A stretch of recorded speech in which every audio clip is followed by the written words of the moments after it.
What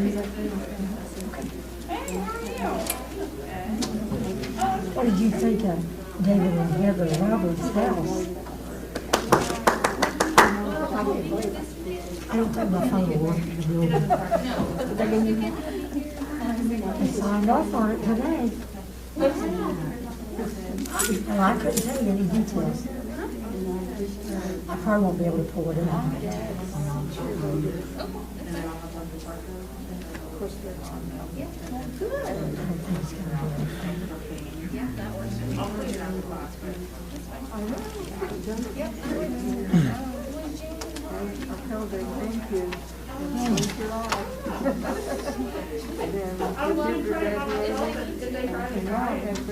It doesn't bother me, so.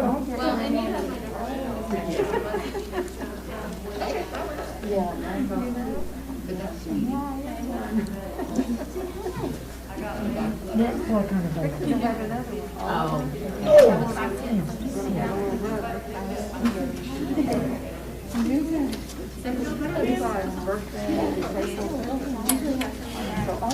Better than yesterday? Take these two off. Okay.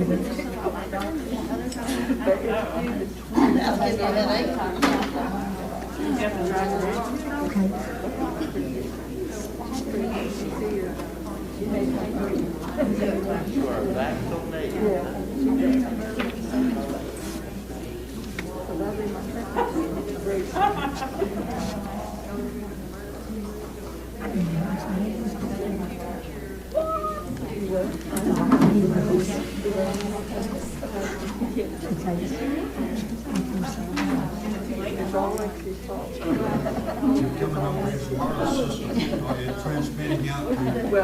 Gonna go ahead and get started tonight.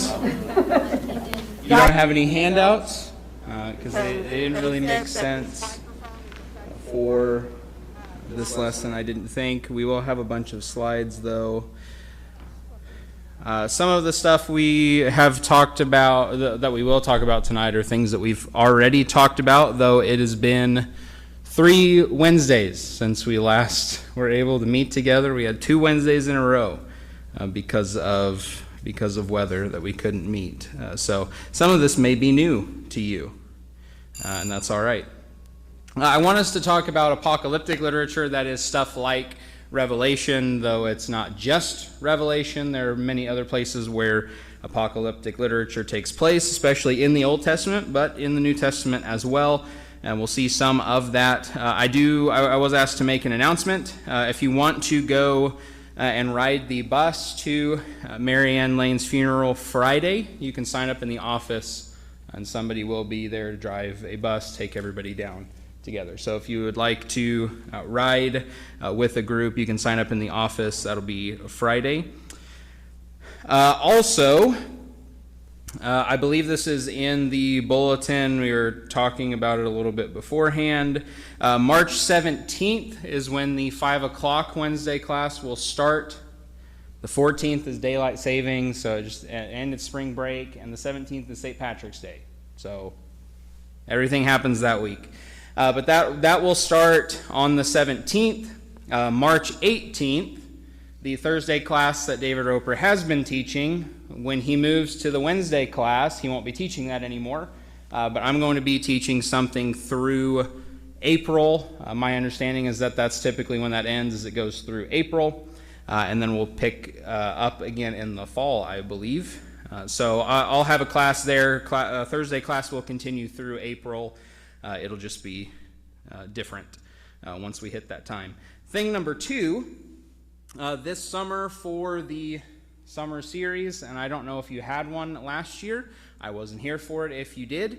The plan is, and part of why we did How to Study the Bible was to set this up a little bit. I want you, wherever you are here, and I'll make sure that the people over in the other class, they know this as well, and everybody on Sunday will hear this. If you could ask God one question, what would it be? You probably have my phone number. You can write that question down and hand it to me. And this summer on Wednesday nights, the plan is to answer your questions. I was trying to think about, well, what could we do for a series? I've got all sorts of ideas, but I'd rather spend time dealing with stuff that you are all thinking about.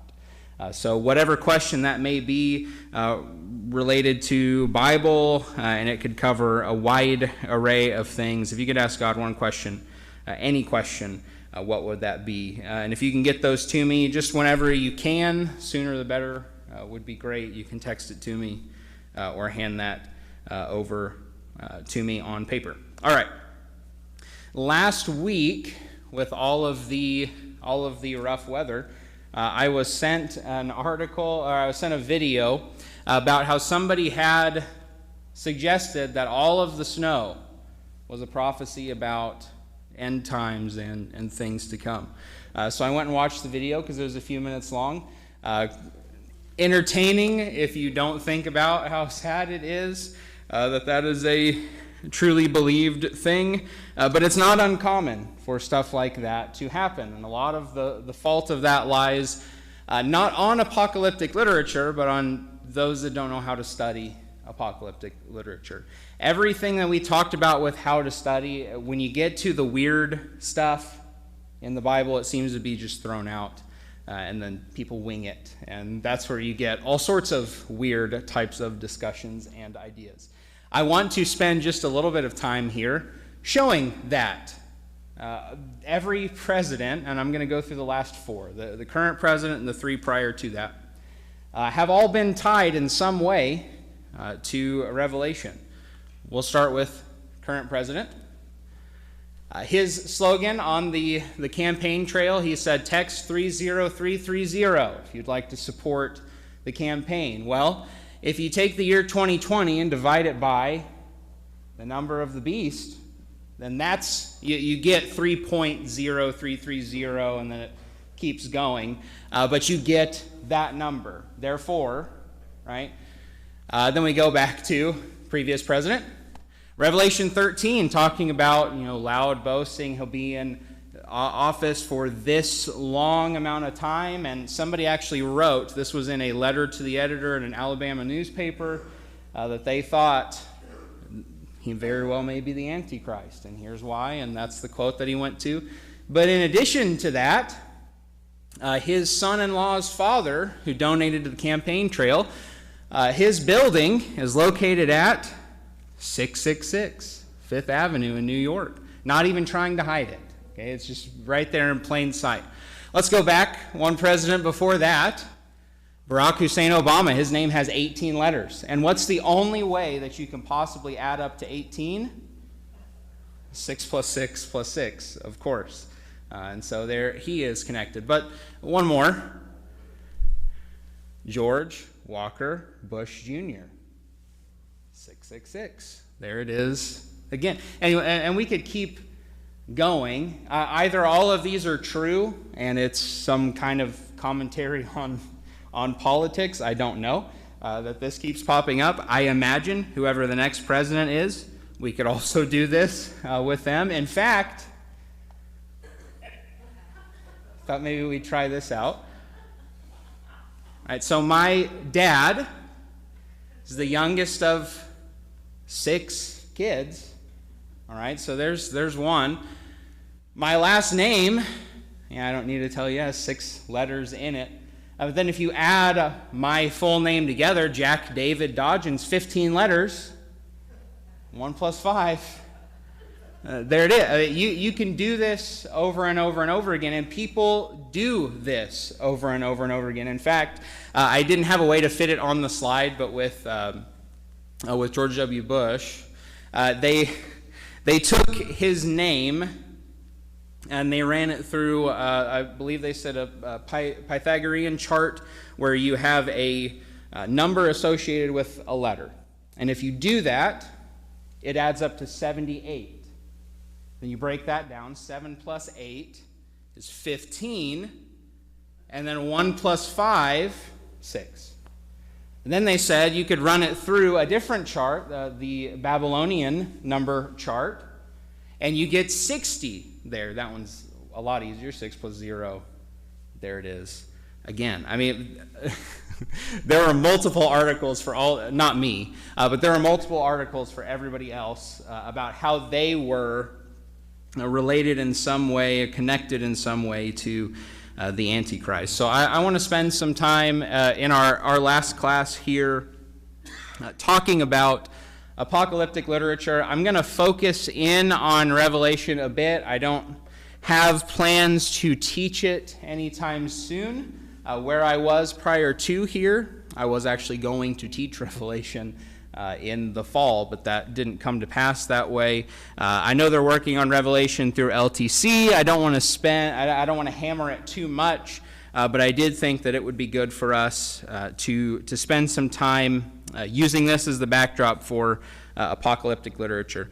If you want to write these things down, there's 4 things that we're going to talk about. I want to open this up to questions first. I got a couple questions.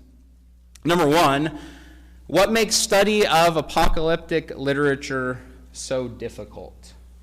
Why is it so hard to study? It's often connected with stuff from that time period, so it's, if you're not very well versed in the culture that it was written for, it sounds a lot worse than what it may be, just again, because they would have heard it and knew what that meant because it was a common concept for them, but to us it sounds either a lot more catastrophic or So the symbolism, the imagery, numbers as well, all that stuff very present in the literature and especially Revelation is very, very closely connected to the culture and the people that this was originally written to.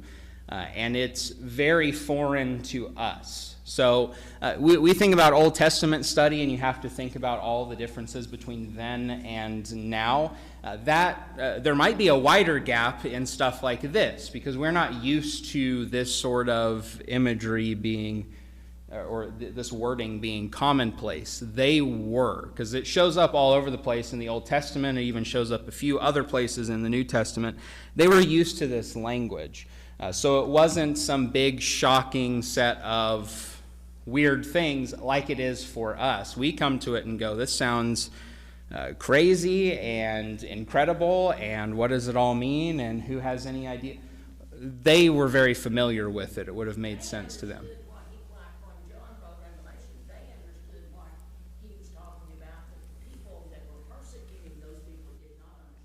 Yeah, it's cryptic to an audience, but not to the one that it's written to. The one that it's written to, they understand it. And we're kind of on that other side of things where we look at it and go, I don't really get some of this stuff. But it is there for us to understand. Okay, what makes study so difficult? symbolic meaning of numbers. Okay, symbolic meaning of numbers, and? Okay, so we'll start with the numbers thing first. Yeah, numbers are very prevalent, especially in Revelation. Those numbers have meaning. If you go through, in fact, we're doing the bigger picture thing Sunday nights, 40 is very recurring as an important number. It's extra study that you have to do in stuff like this to go look at what do the numbers mean? What did they mean to them? Because you're going to be lost. You're going to be lost without it if you don't go and look at that. As a result, thing number 2 here, interpretations are so open because we'll say it this way, the barrier to entry in Revelation is so much higher than a lot of other books. It's not like James. James is very accessible. You can just walk into it. You can pick it up. If you have some amount of Old Testament understanding, you're going to be good to go. It's written to Jews primarily, so you don't even need to know Gentile stuff with James. It's very accessible. Not that it doesn't have its own difficulties or things like that, but it's a lot more accessible in something like this where you need to know numbers and symbolism and all that. And so you end up with people that don't want to do the work and a bunch of interpretations. What else? Any other thoughts on what makes this so difficult?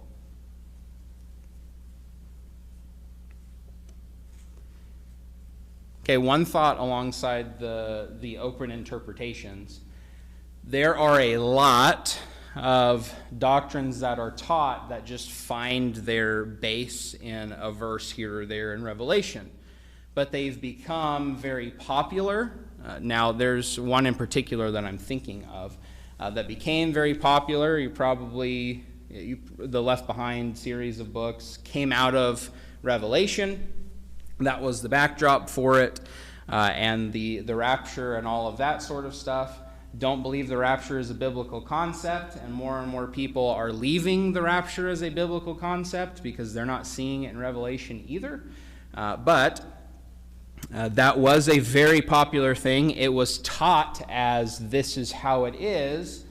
And when you have something that is taught over and over again, this is how it is, to divorce that when you go into study is very difficult. And so as a result, you would have people going into Revelation going, well, I've heard about the rapture thing, and so they're not coming in as a blank slate. They're coming in with some baggage that's pretty hard to remove. So the cultural pressures make this stuff very difficult to study. Okay, question number 2. What do we need to know before we can study apocalyptic literature? We've talked a little bit. We had one answer about numbers and symbols. What else? Historical context? Yes. We need to know the history, what is happening in the world at the point that this is being written. Many will come into Revelation with the mindset of, this is the last book, and so it's got to be telling us about all of this stuff that's happening in the future, where what's more likely is that there's actually very little of this book that's telling us anything about our future. Most of it had to do with what was going on or what was about to happen. Okay, so understanding context of what's going on, lots of persecution, and so you have this what is meant to be a comforting letter about, here's how this plays out. It's going to be all right. God wins. That idea of victory or overcoming, conquering, is one of the major words in Revelation. That's the point. It's to provide comfort.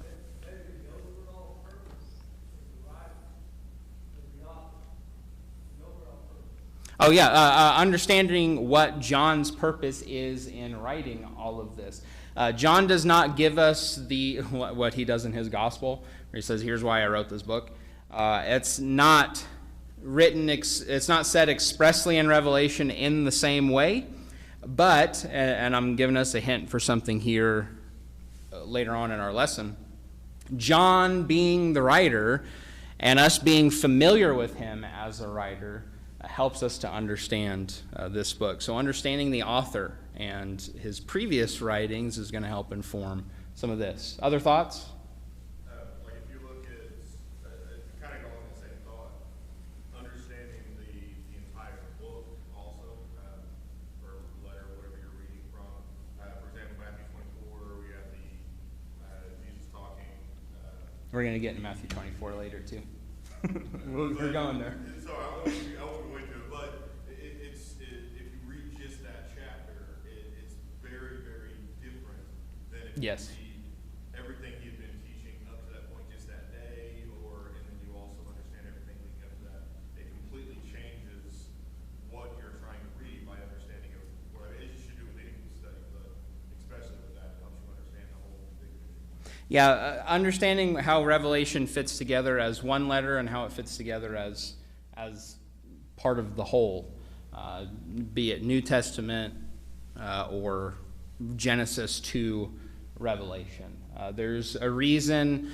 Some of our Old Testament books, the way we have them laid out chronologically, sing the song and how we have it, not exactly the same way that they have it written out. Chronicles was their last book.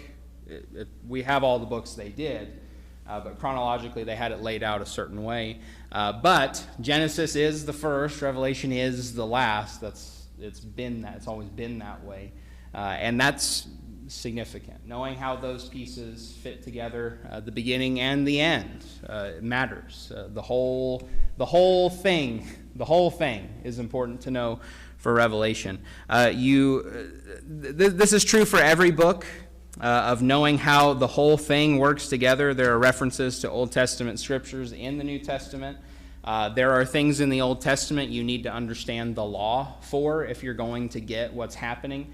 We're about to go into Joshua in a couple Sunday nights. We needed to go through Genesis through Deuteronomy first, because that informs what's happening in Joshua. And it's not that you can't get an idea of what's happening in Joshua, but you have a better understanding if you know the law and everything that happens before. Well, Revelation, being the last book, is this big culmination of the promise, the threads, everything coming together into this final end. So you have to have a good base knowledge of all of it if you're going to walk into Revelation, and hope to have a really good and deep understanding of the book. Any other answers to this question before we go ahead?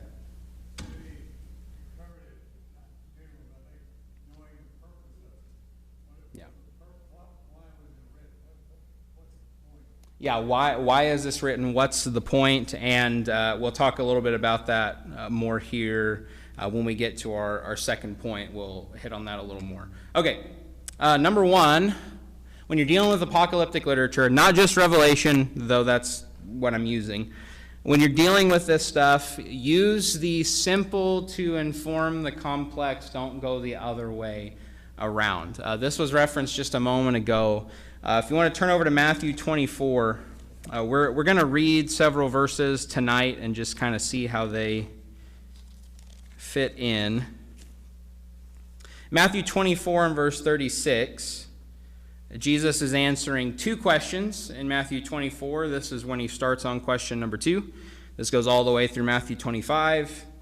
But concerning that day and hour no one knows, not even the angels of heaven nor the Son, but the Father only. For as were the days of Noah, so will be the coming of the Son of Man. For as in those days before the flood they were eating and drinking, marrying and giving in marriage, until the day when Noah entered the ark, and they were unaware until the flood came and swept them all away. So will be the coming of the Son of Man. Then if we go from there to 1 Thessalonians 5. This is verses 1 and 2. Now concerning the times and seasons, brothers, you have no need to have anything written to you, for you yourselves are fully aware that the day of the Lord will come like a thief in the night. Okay, a couple places that tell us you won't know when it's going to happen, when the Lord is going to return. Okay, so why did I get sent the video about snow covering the country means the Lord is about to be back? Why do we have questions about, there was, a blood moon like 2 years ago? Is that a sign of, okay, why do we get people who show up and say the Mayan calendar, 2012 was supposed to be it, right? Y2K was supposed to be it. Why do we keep getting those things saying these are the signs of things to come? Because people are going to the complex in Revelation and then using that to inform the rest of the stuff. Well, I know that they said in Matthew, we won't know, but in Revelation it says, and so things must have changed from then to now. They're going from the complex to the simple instead of the other way around. If it's said in two different places, Jesus says it, Paul says it, we won't know the day or the hour. The angels don't know. The Son doesn't know, but only the Father, Jesus says there in Matthew. Then why are we going to pretend that we know? We use that to help us inform stuff that's going on in Revelation. What that means practically is if somebody is tempted in Revelation to say, oh, that kind of sounds like this president or that president, or so this must be a sign of things to come, or nature sure is getting weird over the last couple of years, and we have a pandemic followed by crazy snow. Here we go. No, because we're told we won't be able to know. It's just going to happen. So we need to be prepared for it at all times. And as Jesus continues in Matthew 25, that's what he says. Be ready, be ready, be ready, because you won't know when it's going to happen. Okay, so with that simple, there's no twisting that. You won't know. That's what we take into Revelation and go, well, it kind of seems like maybe these are... No, we won't know. There's no question about that. When you have something that's that concrete and simple, you don't overwrite that by something that is hard to understand. Okay, number 2, when you go to apocalyptic literature, don't throw out the process. This is the process I'm talking about. The interpretive journey that we talked about.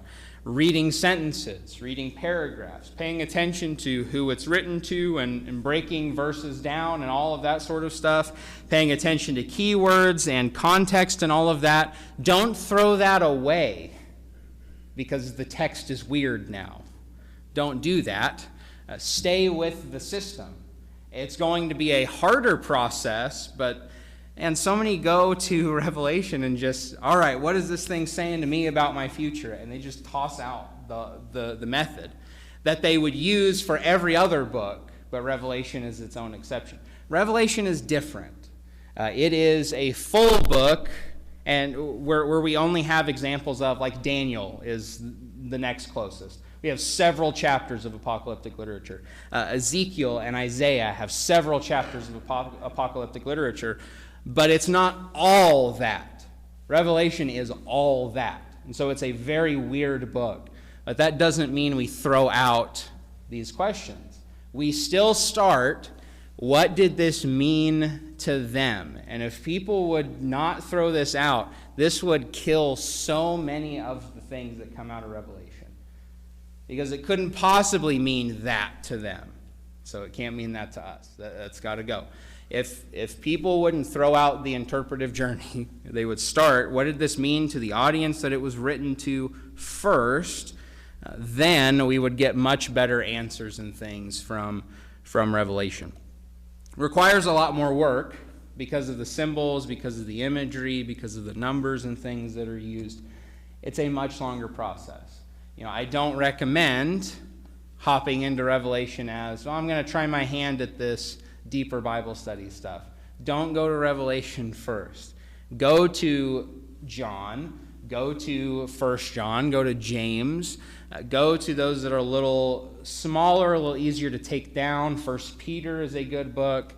Revelation's not a good starter Bible study book unless you really just want to have a rough time.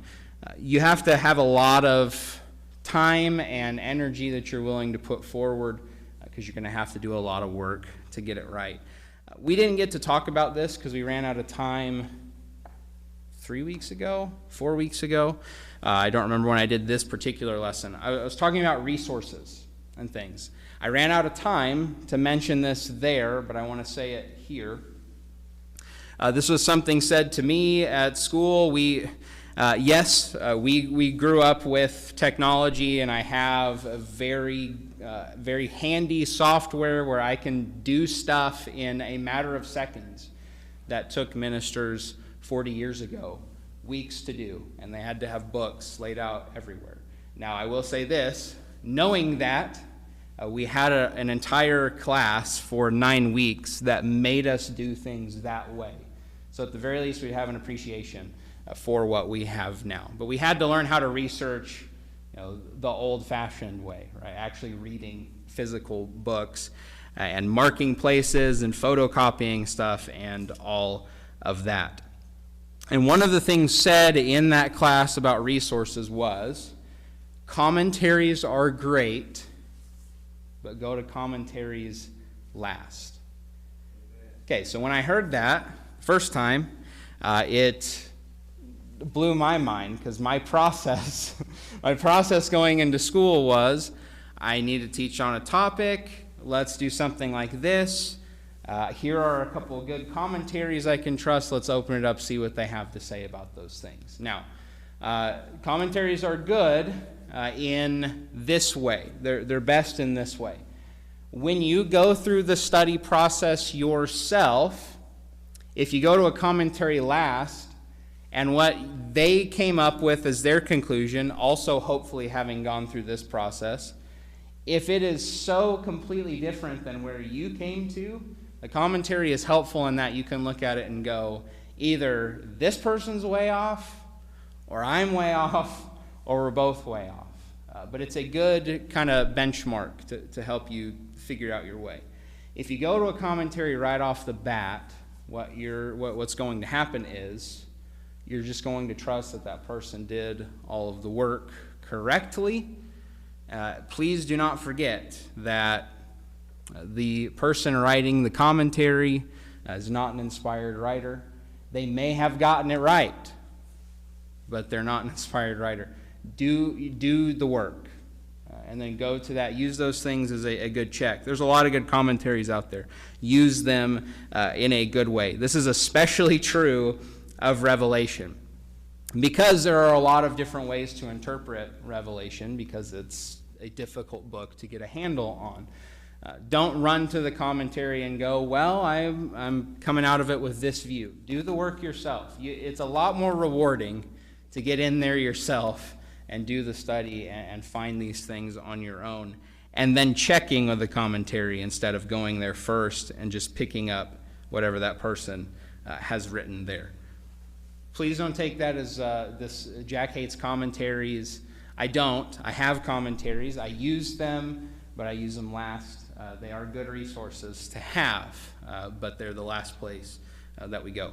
All right, number 3. Remember context. We're going to look at several verses here. We have 10 minutes, so we're going to do this best I can here. All right.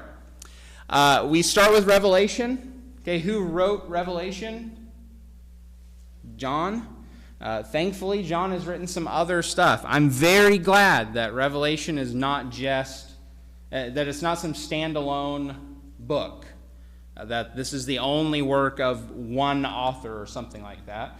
John gives us 3 letters and a gospel and this book. Well, those other books that he wrote, the writing style, even though Revelation is very weird, it's still similar. It's still John writing this stuff. It's still his personality, and it's still the words that he tends to use. And John can be repetitive.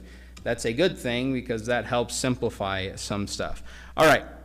So we start with the author. We can go to, I want to read Revelation 1 through 3, just to illustrate this. The revelation of Jesus Christ, which God gave him to show his servants, the things that must soon take place, he made it known by sending his angel to his servant John, who bore witness to the word of God and to the testimony of Jesus Christ, even to all that he saw. Blessed is the one who reads aloud the words of this prophecy, and blessed are those who hear and who keep what is written in it, for the time is near. John 1:1 talks about the word, and we have that idea presented here. 1 John 1:1 and 2 talks about bearing witness and having seen the word, which again is referenced here. And so you have Revelation being very similar to John's, at least those 2 other letters, the gospel and the first letter there. John is using a lot of the same words. Word, testimony, and witness are important words in all of John's writings. That will help us understand Revelation a little better. The same thing would be true in Daniel, because half of Daniel's stuff is not apocalyptic, but the other half of it is. Okay, so we have parts of Daniel that help inform other parts of Daniel. The nice thing about Daniel's book, too, is that with the exception of 1 or 2 things there, Daniel says, here's the weird vision and dream, and now let me go ahead and fill you in on what's being talked about here. Thank you, Daniel. We very much appreciate that. He lets us know what's going on. That'll be important a little bit later. Okay, we're going up the ladder to genre. Let's go to Daniel. Turn over to Daniel, if you will. Some of these things I hope will sound familiar to you.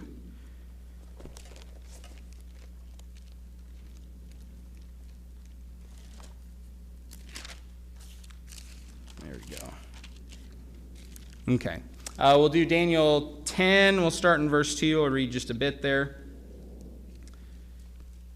In those days I, Daniel, was mourning for 3 weeks. I ate no delicacies, no meat or wine entered my mouth, nor did I anoint myself at all for 3 full, I'm mixing them up, for 3 weeks.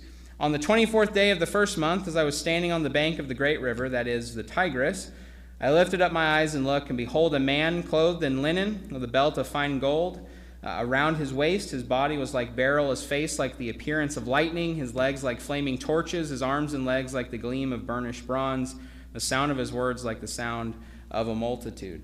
Okay, that's incredible stuff that Daniel is seeing here. That terminology about lightning, the stone that is mentioned, beryl thing that is used, as well as fire.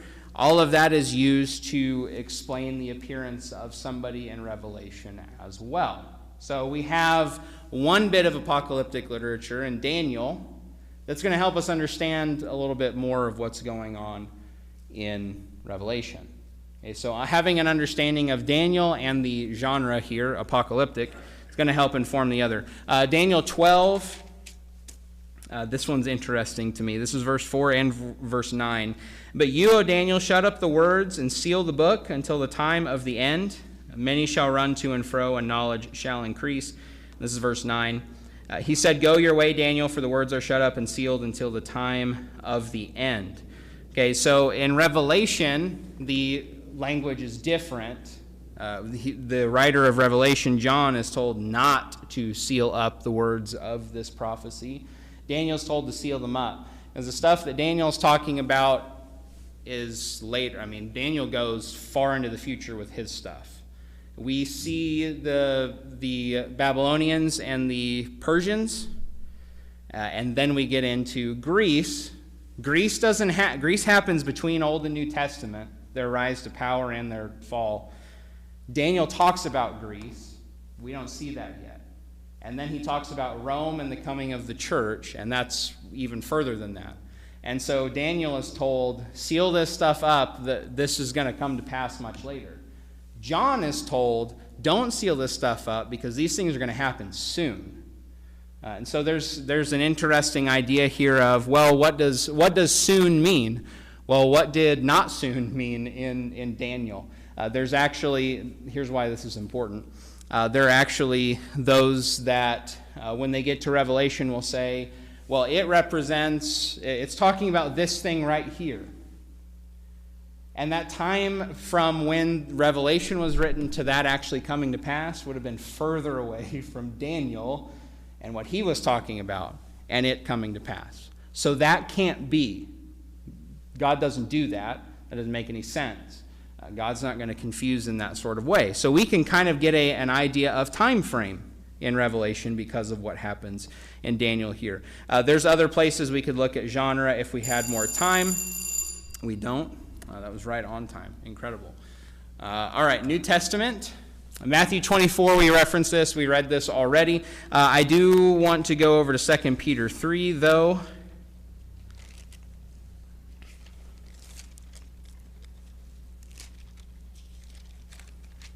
There we go.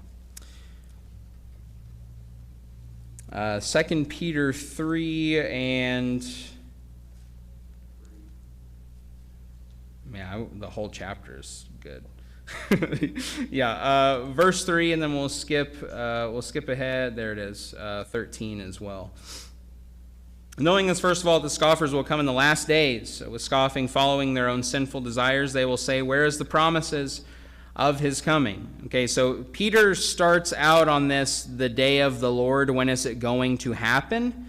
We don't know. This is where you have the day of the Lord is like 1,000 years and 1,000 years a day. That's not literal. That's time doesn't matter to God. It works differently for him. Talking about judgment, we just know there's going to be this flood of fire, destruction. Everything's going to be wiped out sort of thing. But then look there at 2 Peter 3 in verse... Are you just going to have me read the whole chapter? Yeah, day of the Lord is 1,000 years. Verse 13 is where I want here. According to his promise, we are waiting for new heavens and a new earth in which righteousness dwells. He references the promise in 3:4. That's what we just read. Where is the promise of his coming? Peter comes back to that idea and says, according to his promise, this is what we're waiting for, new heavens, new earth in which righteousness dwells. We're going to do 2 Peter eventually. I love this book, this chapter especially. But Isaiah 65, and that's not on here. When we get to Old Testament, it'll be there. Isaiah 65 talks about, new heavens, new earth. It uses the same phrase there. And by the way, Revelation also deals with new heaven, new earth. And so that idea that's being presented by John in Revelation about new heaven, new earth, Peter's in on that too. And if we kept going, if you look at verse 14, beloved, since you're waiting for these, be diligent to be found by him without spot or blemish and at peace. Count the patience of our Lord as salvation. Listen to this part. Just as our beloved brother Paul also wrote to you according to the wisdom given him, as he does in all his letters when he speaks in them of these matters, there are some things that are hard to understand, which the ignorant and unstable twist to their own destruction, as they do the other scriptures. Paul writes a lot of hard stuff, but Peter is specifically saying Paul has written about these things that Peter's talking about in some of his stuff. That's Romans 8, by the way. Paul has written about that. And it's hard to understand, but here's what we're seeing. The new heavens, new earth idea that is presented in Revelation, Peter talks about it, Paul talks about it, and you can find reference to it in other places, not just New Testament, but Old Testament. That helps us understand what in the world is going on there in Revelation. I mentioned Isaiah 65:17. The idea of new heavens, new earth is mentioned there. In 65:19, we have this idea of God wiping away every tear, which again comes up in Revelation. And so you have the Old Testament helping inform this. You also have in Revelation the last chapter, chapter 21. The tree of life is mentioned there.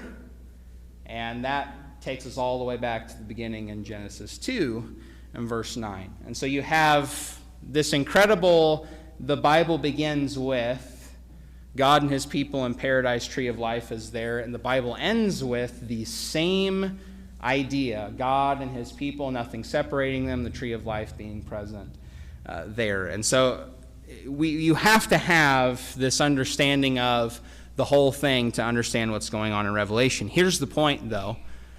Don't do what so many do and look at Revelation as its own thing. It is a piece of the puzzle. It's part of the big picture. It's the climax of the big picture. It's the end. And it ties up anything that's loose, any loose end. This is the great season finale of the Bible. Here it is. Everything's tied up. This is what's going to happen. This is how it ends. But you have to have this working knowledge of all the stuff prior to that to help inform. Not just Revelation, but Daniel and others. I want to say, to end this is what we started with, this very idea.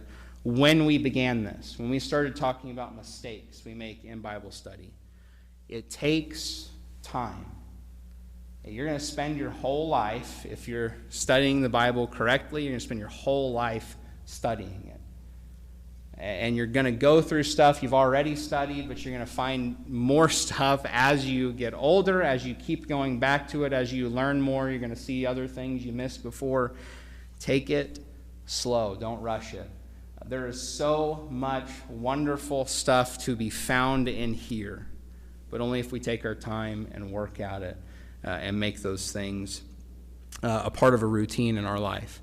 So I want to encourage you, as we have with all these classes, pick a passage, work on it, move on to the next passage, work on it, move on to the next one, take it slow, work at it, and you won't just be better for it. The whole church body will be better for it as we all continue to grow and develop in that way. Please, if you could ask God one question, what would it be? Get those to me. We'll talk about those things over this summer. If we have more questions than we have Wednesdays, then we'll go with the most requested questions. So if you want to get your buddies together and say we should all ask this one question, that's fine. I don't care. I don't have any way to check that. So let's pray together, and we'll be dismissed to our devotional. Father, we thank you for this day and this time of studying that we've been able to have about how to study your word. I pray that as we work to understand your word better, and therefore you better, and what you would have us do, I pray that we grow more into the image of your Son. I pray that we are better image bearers here on this earth as we find more and more what you would want for us to do. I pray that we would, through our example that comes from our knowledge of the Word, that we would be able to influence those outside of Christ and to bring them to you. God, we thank you so much for all that you have done for us. We thank you for your Word. We thank you that we have the privilege of studying it our whole life through. It's in Jesus' name we pray. Amen.